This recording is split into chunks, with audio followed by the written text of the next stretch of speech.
The fact that some people in the States carry firearms might be scary. Per capita, more people in the States own guns than any other country. It's for me, it's scary for sure because what's up, team? My name is Tom, and today I'm gonna react to American things Europeans find weird. I'm from Latvia, not from America. I'm from Latvia, and we have a different culture, you know. And I'm curious what this video will show us. So let's dive in, guys.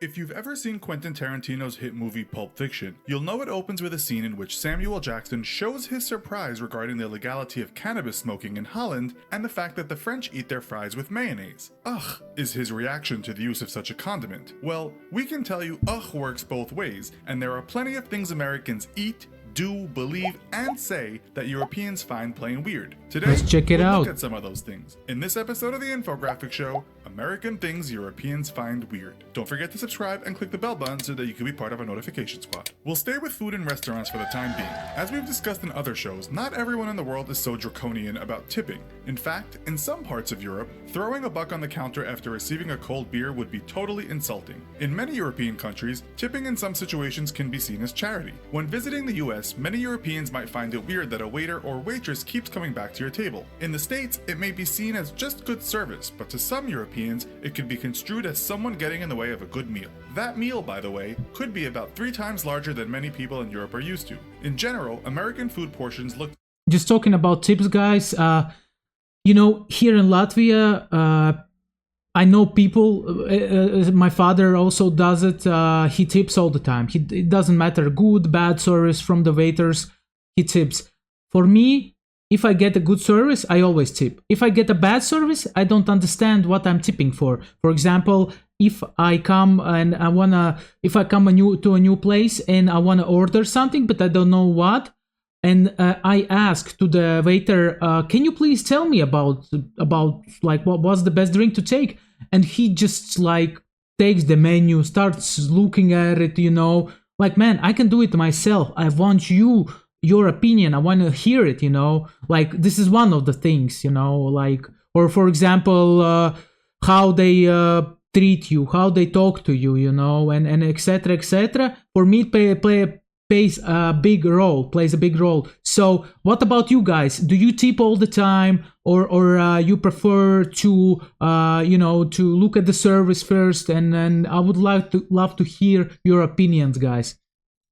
To some Europeans like they're supposed to feed 2 people. It may also seem like an act of largesse to some Europeans when someone keeps refilling their glass of soda or cup of coffee for no extra cost. In terms of the food itself, as we noted earlier, Americans and Europeans have very different ideas about what goes with what.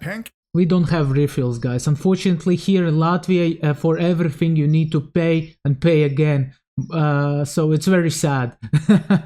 Cakes for breakfast with fried chicken? Are you kidding me? Says the traveling European. And what about putting honey on bacon for breakfast? The Frenchman wanted mustard with his sliced beef and tasted something not like mustard but a sweeter version with less bite. The Italian went to Chicago and in one restaurant ordered a pizza only to be served what he thought looked more like a quiche or a cake. So, what about when Europeans head to the store? Again, the rather affable smile and general friendliness of staff may seem strange to someone from grumpy England, where service with a smile is certainly no guarantee. In fact, it's been remarked that American friendliness can result in some Europeans thinking something suspicious is afoot. If that European is in the store to buy a pack... I'm not sure about that, because when I lived in England, I can tell you one thing, guys, a lot of people who work like normal day jobs, let's say on the cash out in a store, you know, cashier, they are very friendly. A lot of friendly people in Britain.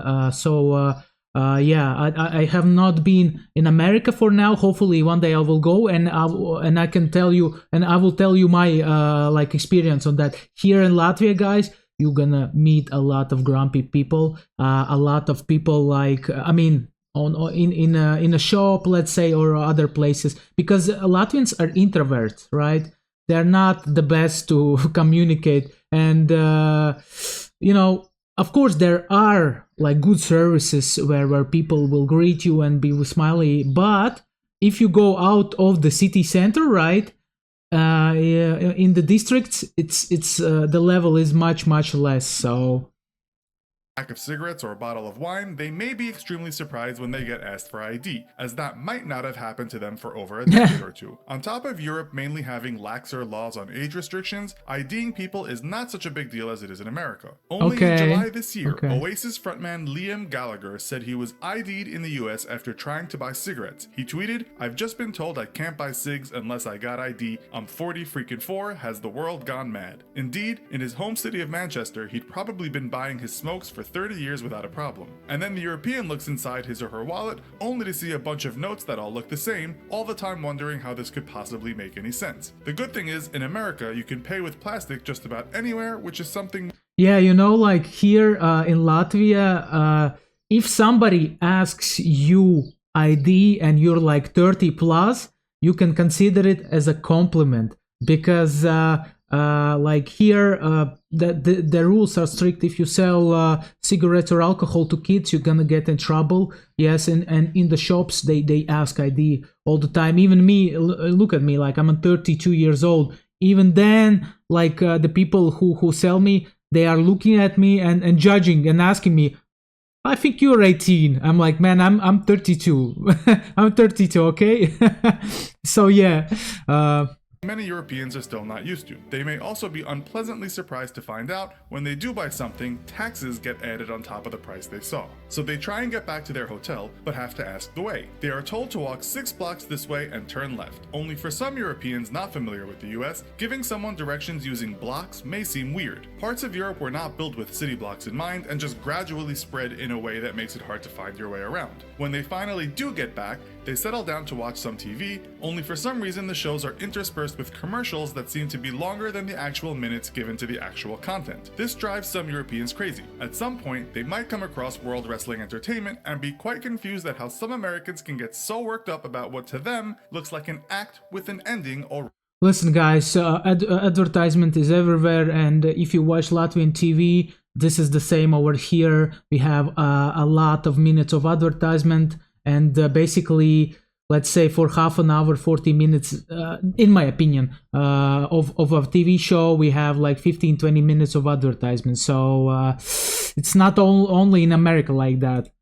Already scripted. You may have to be an American to enjoy that kind of drama with such passion. Turn over to the news, and depending on... When I was a kid, I was watching WWE all the time. There was these big stars, Bam Bam Bigelow, The Undertaker, Sting, who else? A lot of Lex Luger. Back in the day when I was a kid, man, I enjoyed a lot. Here in Eastern Europe, like in North Europe, right? We watched a lot of American shows when we were kids. A lot, guys. A lot of cartoons also from America. So we grew up. This impacted our culture a lot. The channel, this may also look something like a drama or a soap opera to the European. They may easily believe they are watching a news satire. One of the great things in America though, for some Europeans at least, is the fact that some things are open 24/7. Can't sleep? Just go out. Shopping hours are relatively quite restrictive in many European nations, but in most places in the US or near a big city, there is always something to do or buy in the middle of the night. In Europe, the BBC reported that London, England, and 6 cities in Spain were the better 24-hour cities. Now we'll visit the center.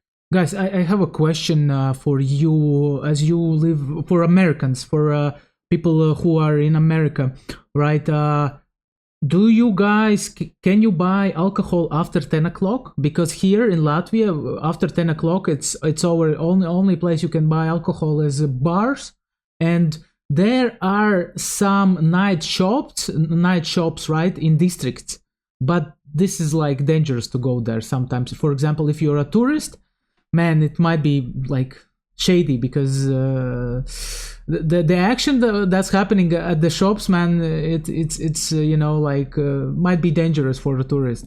Sensitive issues of religion and patriotism. World Atlas puts America at the top of the list as the most Christian nation in the world. In the US, on any given day, you might hear the word God, or at least see signs pointing to where you might find him. While parts of Europe are also predominantly Christian, the omnipresence of God in the streets may seem a little overbearing to many. Guys, I can tell you even more.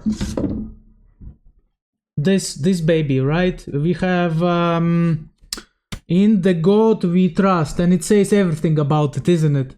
these nations that have foregone church duty. It's the same with flags everywhere. You won't go far in America without seeing the stars and stripes, whereas in Europe, flags are usually designated to the top of poles outside of official buildings. Seeing one planted in a garden may induce a traveling European to believe that he is at the house of a hardcore nationalist, not just someone who is proud of where he comes from. Interesting side note, a 2014 survey revealed the most patriotic country in the world was Thailand, closely followed by the USA. Seriously? While it may not seem too weird for Europeans, the fact that some people in the States carry firearms might be scary. Per capita, more people in the States own guns than any other country. It's for me, it's scary for sure, because like here in Latvia, we don't have weapons. Like the most, like some people have guns, but not a lot, and then most of the people have maybe knives or pepper sprays, you know.